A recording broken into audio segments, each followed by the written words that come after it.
Bonjour, je m'appelle Ida de Los Ángeles Valero Gómez. Nous allons procéder à la présentation de l'unité didactique appelée Réunis pour partager pour la matière de français comme seconde langue étrangère. Et en suivant les lois éducatives d'Espagne de la région de Murcie. Nous avons créé cette unité didactique avec l'objectif d'affronter la situation que nous vivons aujourd'hui avec la pandémie de la COVID-19 qui empêche l'assistance des élèves aux établissements d'éducation. Nous avons créé une séquence d'activités qui se déroulera 100% online, à distance, et qui va maintenir le développement des habiletés communicatives des élèves. Nous allons aussi obtenir à la fin de cette unité une compétence numérique des élèves très bonne parce que les élèves devront faire toutes les activités et assister aux appels vidéo, tout à travers d'un outil numérique, un ordinateur ou un portable. Et nous allons aussi rendre l'élève plus autonome parce qu'il sera le responsable de son propre apprentissage. L'élève sera le responsable d'accéder à la plateforme et de faire des activités. Cette unité didactique serait appliquée dans un groupe du niveau de quarto de la ESO qui aura trois séances par semaine de cours de 50 minutes. Alors nous allons faire cette unité en 9 séances et alors 3 semaines. Nous avons 24 élèves issus des familles d'un niveau socioculturel moyen haut, parce que nous devons dire que notre lycée se trouve dans le nord de Murcie, dans un quartier qui est presque neuf. Et alors, toutes les familles qui habitent dans ce quartier ont une bonne position sociale ou possèdent des études. Notre groupe a un bon climat de classe et parce que les élèves sont bien intégrés. Il y a beaucoup d'élèves extravertis. Et cela nous pose normalement des problèmes de bruit. Parce que les élèves parlent beaucoup, parce qu'ils sont bien socialisés. Et cela nous pose des problèmes dans les cours présentiels. Nous avons aussi 3 élèves qui ont besoin d'attention à la diversité. Le premier élève, c'est un élève qui est d'origine maghrébine et il ne parle pas très bien l'espagnol. Cela lui pose des problèmes à l'heure de s'intégrer parce qu'il ne peut pas parler en espagnol très bien avec ses collègues. Nous avons une élève qui possède d'autres capacités dans notre matière et un autre élève qui a une mobilité réduite à cause d'un accident. Nous n'allons pas faire d'adaptation curriculaire avec ces élèves et nous allons faire d'adaptation non curriculaire. Par exemple, pour l'élève qui a d'autres capacités, et nous allons proposer plus de ressources extra pour approfondir dans les thèmes. Mais ces ressources seront aussi disponibles pour toute la classe. Pour l'élève qui a des difficultés d'intégration, notre matière c'est très important parce que tous les élèves ont les mêmes situations et tout le monde doit parler français parce que c'est la langue véhiculaire de notre matière. Et alors l'élève maghrébin aura le même niveau linguistique que les élèves espagnol. Et l'élève à mobilité réduite n'a pas besoin d'aucune adaptation parce que tout se déroulera à travers d'un outil numérique. Concernant les objectifs d'étape que les étudiants doivent attendre à la fin du processus éducatif, nous allons accomplir plusieurs, mais le plus important, c'est le suivant: développer et renforcer les habitudes en matière de discipline, d'études et de travail individuel et collectif. C'est pour cela que l'élève va se rendre plus autonome parce qu'il doit se planifier et par rapport à l'étude individuelle et collective à travers d'Internet. Il devra aussi planifier son propre emploi du temps chez soi parce que la plupart des activités, ils pourront les faire à quel moment du jour. Mais aussi, ils doivent être responsables d'assister aux appels vidéo qui seront planifiés pour une heure spécifique.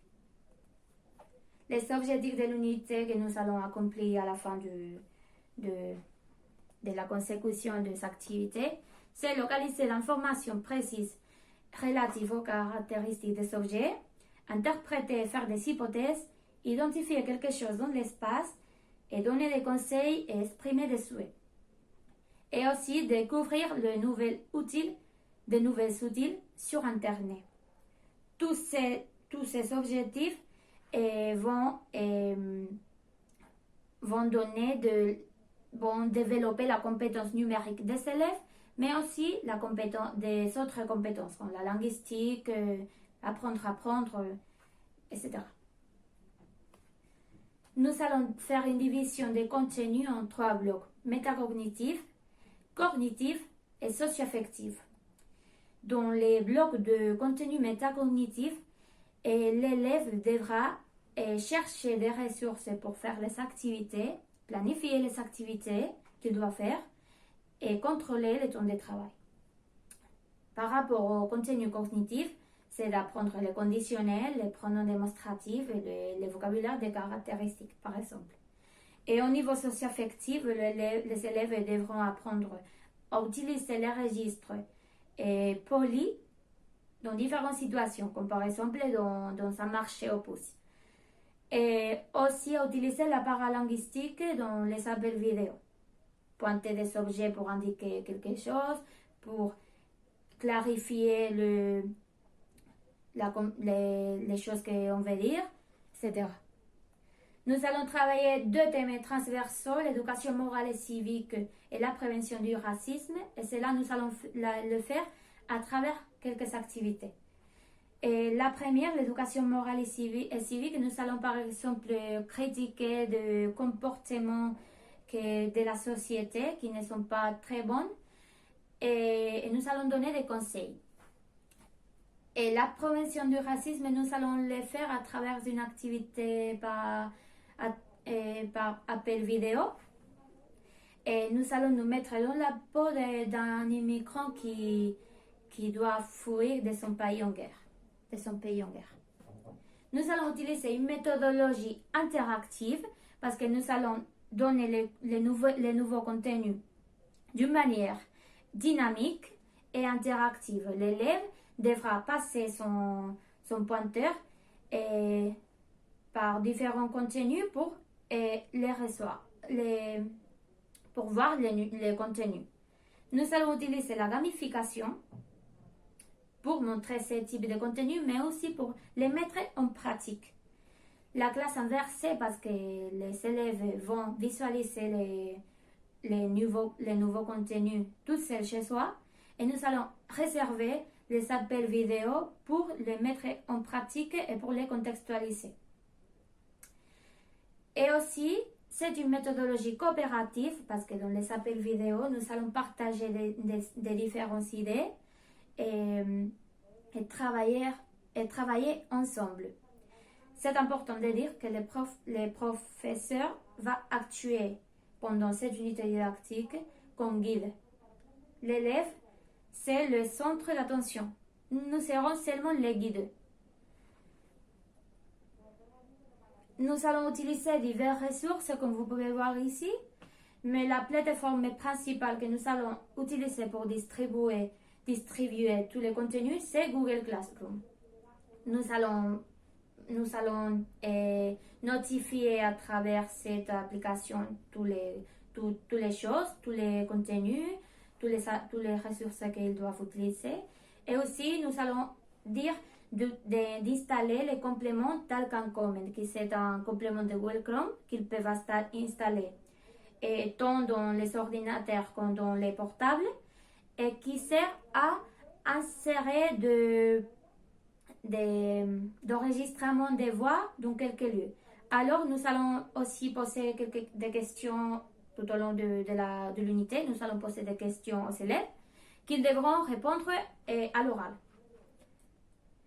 nous allons faire une division des types d'activités que nous allons montrer dans l'unité didactique, de motivation pour contextualiser, pour voir qu'est-ce qu'ils connaissent déjà les élèves sur certains thèmes, de présentation d'input qui peut être linguistique ou organisateur. Nous allons présenter de nouveaux contenus ou diriger aux activités ou diriger aux élèves à une nouvelle activité qui pose plus de difficultés. Des pratiques, ce sont des activités contrôlées, par exemple des activités à trous ou des activités de mettre les temps corrects d'une phrase. Et des activités de pratique 2 qui sont semi-contrôlées. Par exemple, créer des phrases avec le conditionnel. Alors, les élèves devront créer des phrases, mais ils devront imaginer. Ils pourront créer ce qu'ils veulent, mais d'une manière contrôlée, semi-contrôlée. Et les activités d'autonomie qui seront la plupart dans la 3e semaine. La première semaine de la séance sera surtout des présentations d'input, de motivation et des pratiques 1 et 2. La deuxième séance, il y aura plus d'activités de pratique 2, mais aussi quelques d'autonomie. Et la 3e semaine, nous aurons plus des activités d'autonomie à travers des appels vidéo. Dans les pratiques d'autonomie, l'élève pourra ajouter ses connaissances préalables. Ils auront la totale liberté de partager ses idées, ses connaissances à travers ces structures linguistiques qu'ils sachent utiliser. Et cela sera très utilisé à la fin de l'unité. Dans la première semaine, je vais vous donner quelques exemples.